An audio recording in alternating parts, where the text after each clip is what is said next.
여러분, 이번 시간에는 문자 도안 두 번째 시간이 됩니다. 이번 시간에는 번호와 구성에 대해서 말씀을 드리겠습니다. 합격의 영광 한국건설교육원, 네이버에서 한국건설교육원. 자, 이렇게 해서 그대로 우리가 구획 정리를 했지요. 구획 정리를 했는데요. 번호에 대한 구획 정리를 이렇게 해서 그대로 해서 모델링을 해봤습니다. 이 부분에 있어서 비읍자만 한번 보세요. 비읍자, 시험 문제에 나와 있는 비읍자, 직사각형입니까 정사각형입니까? 이렇게 보면은 직사각형의 형태로 되어 있지요. 세로가 약간 5mm 정도 크게 하면 됩니다.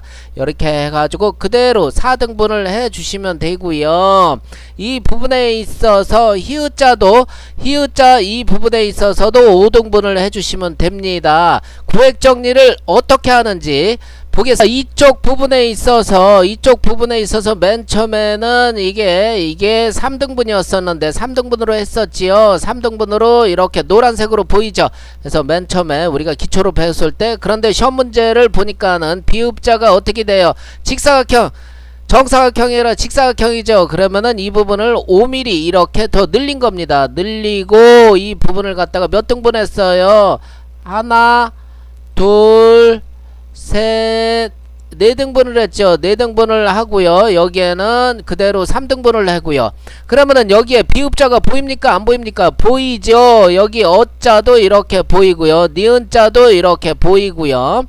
자, 여기에다가 이 부분에다가 히읗자를 그어 주시면 안 되죠. 히읗자는 어떤 영역에다가 그어요? 여기에서부터 이 영역에다가 이렇게 히읗자를 그는데 이 부분을 몇 등분을 해요? 여기에서 5등분을 하게 되지요. 5등분을 하게 되면은 이 부분에 있어서 히읗자를 갖다가 우리가 상투 글자를 갖다가 여기에다가 이렇게 쓸 수가 있지요. 해서 쓸 수가 있고요. 이 부분에 있어서 중심 처리해 해가지고 두께 처리를 이렇게 해주시고요. 두께 처리를 이렇게 해주시면은 가시 보이게 되죠. 히읗자에 가시 보이게 되죠. 이렇게 보이게 되고요. 여기에서 이응자를 거주시면 됩니다. 어떻게 거주시냐면 번호할 때 이 부분을 갖다가 5등분을 했지요. 여기에서 상투를 이렇게 표현을 했고요. 여기에서 인전 갓을 갖다가 이렇게 표현을 했습니다. 여기에서 이응자를 이렇게 그어주시면 되죠. 이응자를. 여기 오자는 어떻게 되느냐면은 이 부분을 갖다가 3등분을 해주시는 겁니다. 3등분을 해서 오자를 갖다가 이렇게 영역을 갖다가 체크를 해주시고요.